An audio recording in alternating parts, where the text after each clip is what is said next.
வினோத வாய்ஸ் நேயர்களுக்கு வணக்கம். நான் உங்கள் கிருஷ்ணவேல்.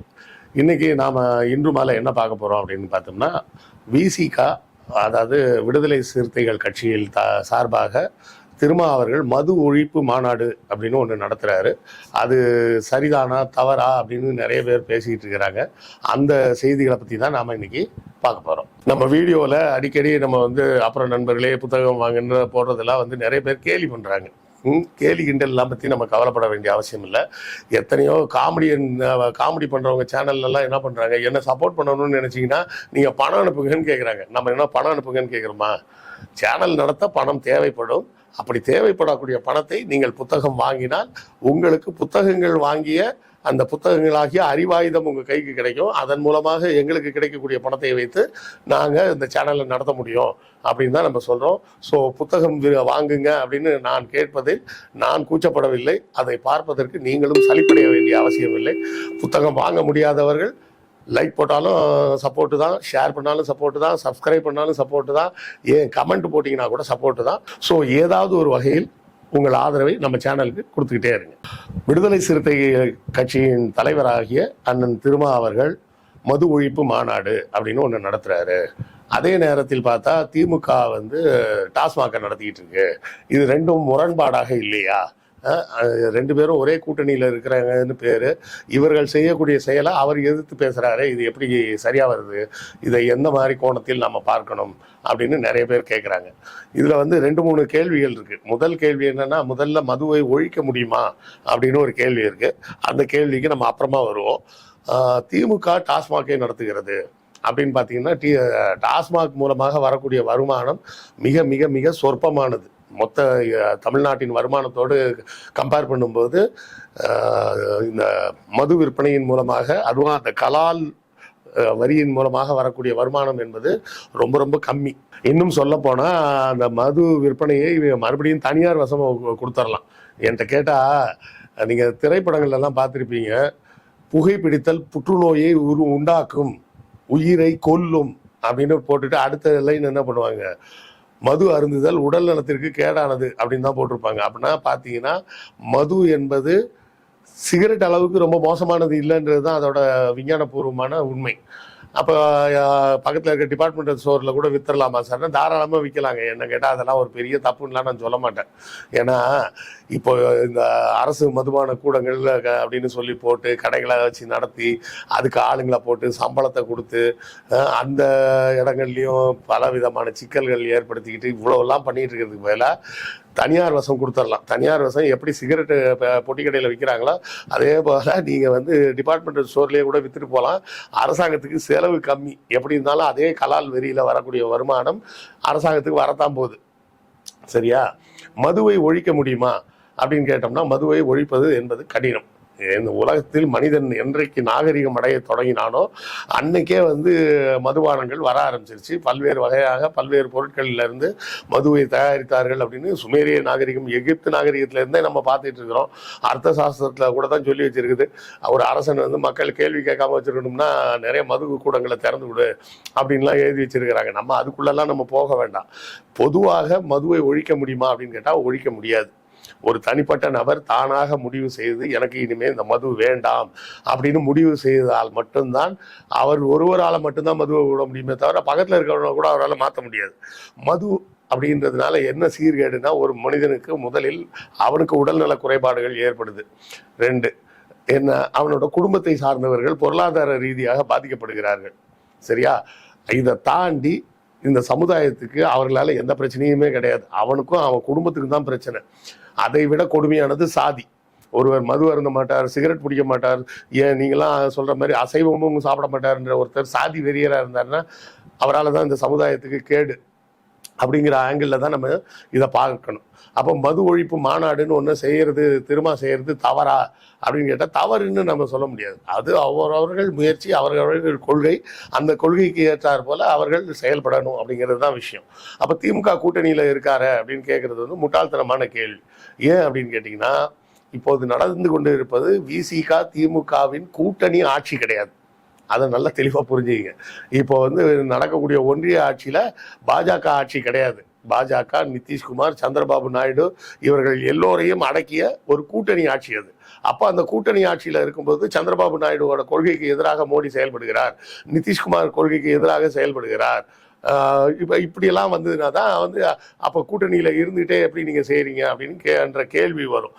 திமுகவின் கூட்டணியில் எப்போ இருந்தார்? தேர்தலில் இருந்தார். தேர்தல் கூட்டணி என்பது வேறு, ஆட்சி கூட்டணி என்பது வேறு. தேர்தல் கூட்டணி என்பது இன்றைக்கு இருக்கக்கூடிய சூழல்ல யாரெல்லாம் ஒன்றாக சேர்ந்து நின்றால் வெற்றி பெற முடியும் அப்படிங்கிறத மட்டும்தான் அந்தந்த கட்சி தலைவர்கள் பார்ப்பார்கள். அப்போ கொள்கையில ஒரு கட்சிக்கும் இன்னொரு கட்சிக்கும் லேசான முரண்பாடு இருந்தா கூட அதை பெரிதுபடுத்த மாட்டாங்க. ஆனா ஆட்சிக்குள்ள வரும்போது என்ன நடக்கும்? மக்களை அது நேரடியாக பாதிக்கும். அவர்கள் எடுக்கக்கூடிய ஒவ்வொரு முடிவுகளும் மக்களை நேரடியாக பாதிக்கும். அப்படி நேரடியாக பாதிக்கக்கூடிய முடிவுகளை கூட்டணியில் இருக்கக்கூடிய இன்னொரு கட்சி சஜஸ்ட் பண்ணும்போது அதை எதிர்த்து பேசுவாங்க அப்படிங்கிற செயல்பாடை தான் பார்க்க முடியும். இங்க இருக்கக்கூடிய கூட்டணி என்ன கூட்டணி? திமுகவுக்கும் விசிகாவுக்கும் இருப்பது ஓரளவுக்கு இல்லை, நல்லாவே ஒத்து போகக்கூடிய அளவுக்கு ரெண்டு பேரோட கொள்கைகளும் ஒரே கொள்கைகள் தான். ஆனா அரசோட பாலிசின்றது மது விற்பனை. அந்த பாலிசியை எதிர்த்து திருமா அப்படின்ற அந்த தலைவர் தன்னுடைய கட்சியின் சார்பாக அந்த பாலிசியை மாத்துங்க அப்படின்னு அரசாங்கத்துக்கு அழுத்தத்தை கொடுக்கிறாரு. அது அப்படி செய்வதற்கு அவருக்கு முழு உரிமை உண்டு.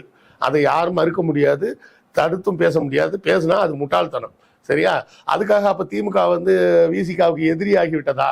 இது பல காலமாக அவர்கள் ஆசைப்படக்கூடிய ஒரு விஷயம். யாரு? எதிரணியில் இருப்பவர்களின் ஆசை என்ன அப்படின்னு பார்த்தோம்னா, விசிகா திமுக கூட்டணியை விட்டு வெளியே வந்துடணும்.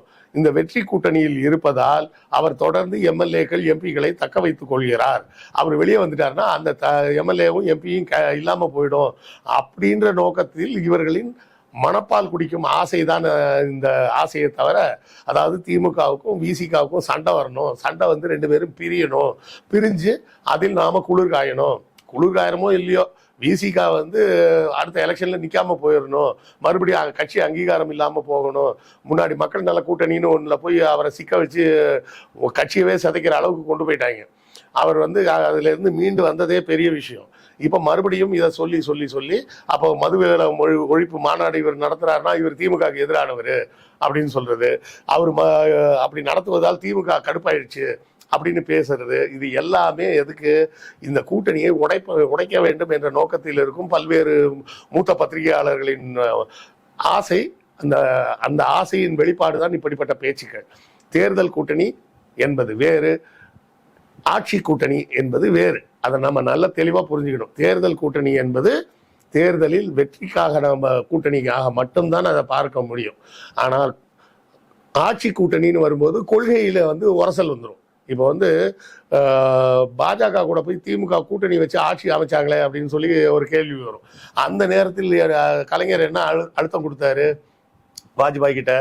பொது சிவில் சட்டம் வரக்கூடாது, ராமர் கோயில் கட்டக்கூடாது, இப்படி அவர்களது கோர் அஜெண்டா எல்லாத்தையும் க்ளோஸ் பண்ணிட்டு இதுக்கெல்லாம் ஓகேன்னு சொன்னீங்கன்னா சொல்லுங்க, நாங்கள் ஆதரவு தருவோம், இல்லைன்னா ஆதரவு தரமாட்டோம் அப்படின்னு சொன்னார். அப்போ அந்த நேரத்தில் தான் கொள்கையை அழுத்தம் கொடுத்து கூட்டணி வைக்க முடியும்.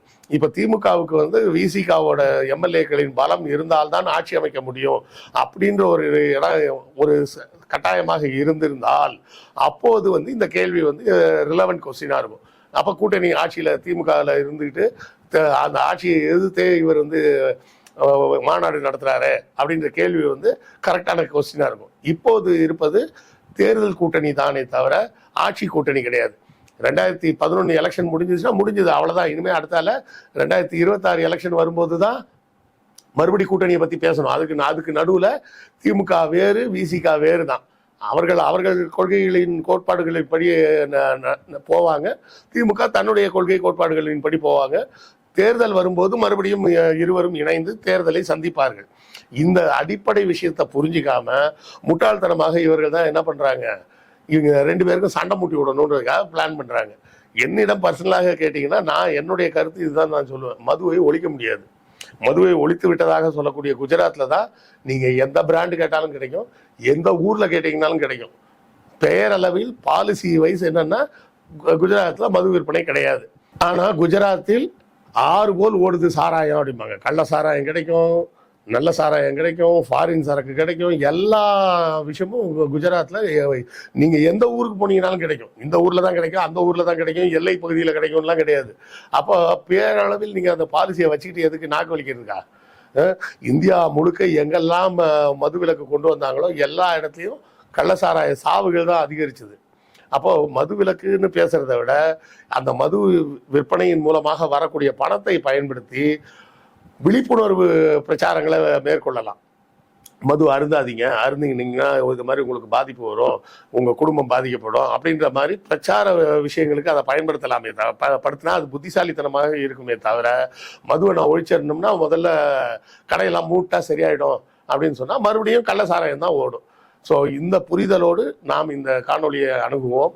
உங்கள் கருத்துக்கள் என்னங்கிறதையும் கமெண்ட்ல சொல்லுங்க. ஏன்னா உங்களுக்கு வேறு ஒரு பார்வை இருக்கலாம்ல.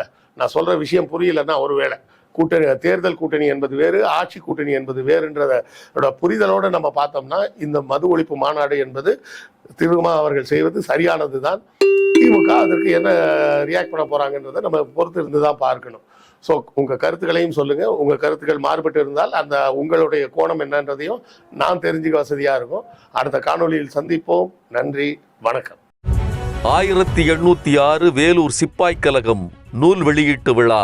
தலைமை பேராசிரியர் கருணானந்தன் அவர்கள். அறிமுக உரை தோழர் கிருஷ்ணவேல் TS. நூல் திறனாய்வு சிறப்புரை தோழர் ஓவியா, தோழர் சுந்தரவல்லி, தோழர் உமா, பேராசிரியர் ஜவாஹிருல்லா, தோழர் யூடியூப் ரூட்டஸ் மைனர், தோழர் இந்திரகுமார் தேரடி. நாள் செப்டம்பர் 29, 2024. நேரம் காலை 10 மணி முதல் 1 மணி வரை. இடம் அன்பகம் தேனாம்பேட்டை. காலை சிற்றுண்டி மற்றும் மதிய உணவு உண்டு. நுழைவு கட்டணம் 100. முன்பதிவு அவசியம். அனைவரும் வருக.